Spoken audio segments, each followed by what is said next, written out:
Russia says its forces have raised the national flag over Kostyantynivka, claiming another battlefield victory as fighting intensifies across eastern Ukraine.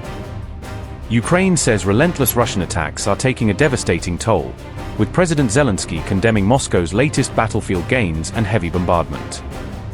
Russia is pressing deeper into Ukraine's eastern front, combining ground offensives with waves of missile and aerial strikes across multiple regions. After fresh attacks on Kiev, Russia expanded its aerial assault to Sumy and Zaporizhzhia, intensifying pressure while pushing forward on the battlefield. With Moscow claiming control of Kostyantynivka, Russia has launched a fresh wave of strikes, raising fears of another phase of intensified attacks across Ukraine. I would like to note that the capture of Kostyantynivka is only the first but very important stage in the destruction formation of the Ukrainian armed forces, which is still holding the Sloviansk, Kramatorsk, and Kostyantynivka strongholds, as you said, where the enemy has shot a deep and well-defined system of fortifications, turning the cities of Sloviansk, Kramatorsk, Druzhkivka, and Kostyantynivka into a single defense unit. Russia claims its forces have captured the Ukrainian town of Kostyantynivka, with troops raising Russian flags across the area. Moscow says its troops are consolidating newly captured positions as military operations continue along the eastern front. Following the reported advance, Russia launched a new wave of missile, drone, and guided bomb attacks across Ukraine. Russian forces dropped 6 guided aerial bombs on central Sumy, striking a densely populated residential neighborhood. At least 4 people, including a 5-year-old girl, were killed in the devastating attack on Sumy on July 3rd. More than 20 people, including several children, were injured as rescue workers searched through the rubble. Ukrainian officials say apartment buildings, shops, and other civilian structures suffered extensive damage in the strike. President Zelensky accused Russia of deliberately targeting civilians in the heart of the city. Authorities warned that more people could still be trapped beneath the collapsed buildings as rescue operations continue.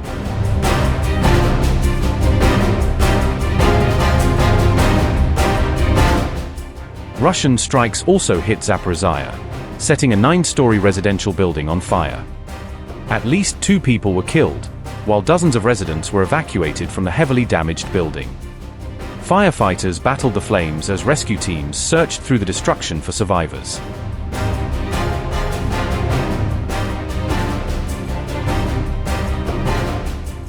The latest attacks came just days after Russia's massive barrage on Kiev left dozens dead.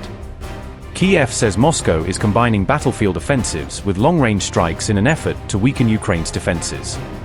Ukrainian officials warn that Russia's aerial campaign continues to intensify as the fighting spreads across the country.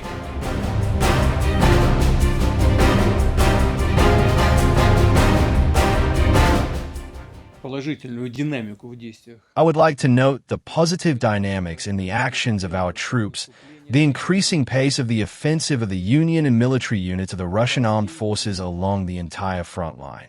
I see this in your reports and in the reports of other commanders in the daily regime. In the last few months, the security lines in our border areas with Ukraine have been significantly expanded. The troops of the Vostok, Dnieper, and Donetsk People's Republics and the troops of the southern group of troops and the central group of troops continue to move to the west. In June, the units of the Russian armed forces were knocked out of 6 settlements, including the Russian control over the city of Kostyantynivka. I would like to note that the capture of Kostyantynivka is only the first but very important stage in the destruction and formation of the Ukrainian armed forces, which is still holding the Sloviansk, Kramatorsk, and Kostyantynivka strongholds, as you said, where the enemy has shot a deep and well-defined system of fortifications, turning the cities of Sloviansk, Kramatorsk, Druzhkivka, and Kostyantynivka into a single defense unit. But with the capture of Kostyantynivka, we are not talking about the Slaviansk, Kramatorsk, and Kostyantynivka, but about the Slaviansk, Kramatorsk, and Druzhkivka strongholds. I mean, of course, the small settlement of Kostyantynivka and the fortified city of Druzhkivka. Sergei Viktorovich, am I right? Yes, you are. What is the situation in Kostyantynivka now, and how is the situation and the responsibility of the southern group of troops developing in general? Comrade Supreme Commander-in-Chief, the southern group of troops continues to carry out tasks in the North Donetsk region in accordance with the plan of a special military operation. The offensive of the military units of the group is carried out along the entire line of combat contact on the wide front. In December of last year, Comrade Supreme Commander-in-Chief, we have already reported to you about the capture of the settlement of Seversk in the Slavyansk direction. As of today, the Union of the Third Army continues to carry out offensive actions. 23 settlements have been liberated, including 4 in June. These are the settlements of Ryalexandrovka, Peskanovka, Yurikovka, and Malinovka. Sergei Viktorovich, how much time has passed from Seversk at the moment? From Seversk, Comrade Supreme Commander-in-Chief, the Union of the Third Army has advanced by 22 kilometers. How far is it to Slavyansk? 8. The front assault units of the Third Army carry out the task 8 kilometers from the settlement of Slavyansk. Nevertheless, I want to convey the best words of gratitude and wishes to all the soldiers and commanders of the Third Army under the leadership of General Kadyrov. Thank you. It will be done. On the Kramatorsk-Druzhkovka and Alexandro-Kalinovka directions, units of the 6th Motorized Rifle Division of the 3rd Army Corps, the 4th Motorized Rifle Brigade, in coordination with units of the 103rd Motorized Rifle Regiment of the 150th Motorized Rifle Division, have completed the liberation of the town of Kostyantynivka. At present, the 6th Motorized Rifle Division, operating along the Kramatorsk-Druzhkovka axis, is advancing towards Druzhkovka. Forward assault groups are already engaged in combat on the southern outskirts of Alexeyevo-Druzhkovka. In the town of Kostyantynivka itself, Comrade Supreme Commander-in-Chief, operations are underway to clear the city's neighborhoods of small, scattered enemy groups still hiding in the town cellars.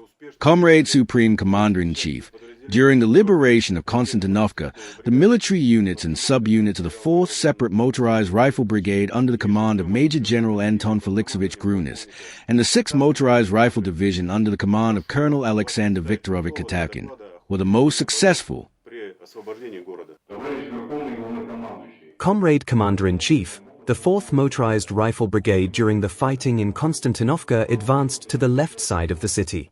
On the approach to the city and directly to Kostyantynivka, the enemy prepared 4 defense lines, which represented a system of concrete fortifications. According to the Command and Security Services of Ukraine, almost impenetrable defense was created here. At the first stage, sneaking through small groups and accumulating in the enemy's ranks, as well as bypassing the city of Flanders, we managed to overcome the defensive positions and blockade part of the forces. From that moment on, the organized defense of the city was practically violated. Later, advancing in a straight line with equal directions, in cooperation with the units of the 6th Motorized Rifle Division and the 103rd Motorized Rifle Regiment, the enemy's leadership was divided into separate branches, which were destroyed in sequence. Part of the enemy's forces was in a defensive position. At the moment, the city is under our control. At the same time, we are completing the search for the liquidation of single servicemen of the armed forces of Ukraine, trying to hide in the buildings, basements, and numerous buildings. During the occupation of the city, the most distinguished servicemen, reconnaissance units, and a separate assault squad, the 1st Battalion of the 1194th, the 1st Battalion of the 1465th, and the 2nd Battalion of the 78th Motorized Rifle Regiment were deployed. Comrade Commander-in-Chief, the units of the brigade continue to carry out the main tasks. The report is finished.